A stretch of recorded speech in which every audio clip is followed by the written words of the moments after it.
Representative Orcutt, the 2021 legislative session began on January 11th and will be conducted for the most part remotely. Can you tell us what that means for someone who might want to be involved in the legislative process? Yes, it's much different than it's been in the past. In the past, constituents could come up and meet with us in our offices. They could come to committees to give testimony or even to watch when others were giving testimony and basically show support for those other folks that were testifying. That's not going to happen this year. People are not allowed to come to Olympia. In fact, most legislators won't even be allowed to be in Olympia. So it's going to be a very, very different feel this year. Everything's going to be done, or almost everything's going to be done remote. Only a couple of people are actually going to be allowed to be on the floor. Everybody else is going to have to participate via Zoom. So in committee meetings, floor sessions, and even our meetings with constituents are being done via Zoom this year. And it's not really the best way to do things. I think we're going to lose a lot in the process. There are things that you can pick up from people when you're in the same room with them. You can kind of get a feel if they're not comfortable with something or if they're liking something that's being said or done. You can kind of gauge support or opposition a lot by body language.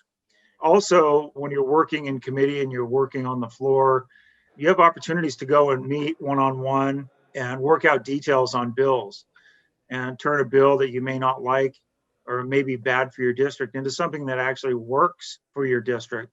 Those conversations we're not going to be able to have anymore because we're not going to have that in-person contact.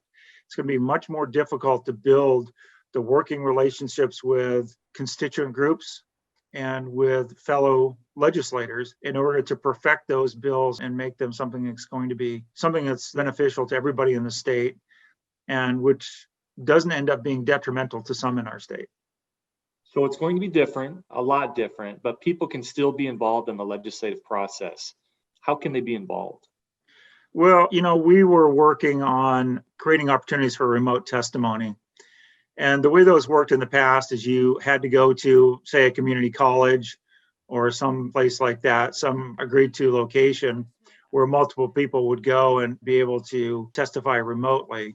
And I'm glad that we did that because it does make it easier for people that are more distant from the Capitol, that for whatever reason, it makes it difficult for them to travel, whether it's physical limitations or time constraints or weather conditions. So it's something that we've kind of been working on, but it was designed to be an alternative, an option for people.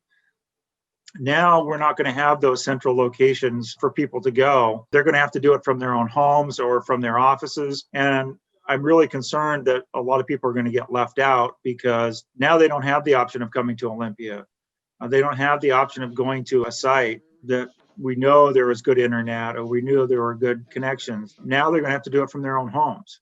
And we have a lot of people, especially in the rural areas, like in our district, that don't have those kind of connections, that can't use Zoom to communicate with their legislators or to communicate with committee members to testify on bills. So it's going to be difficult for those who don't have connectivity. There are ways for them to do it. It's going to be much different.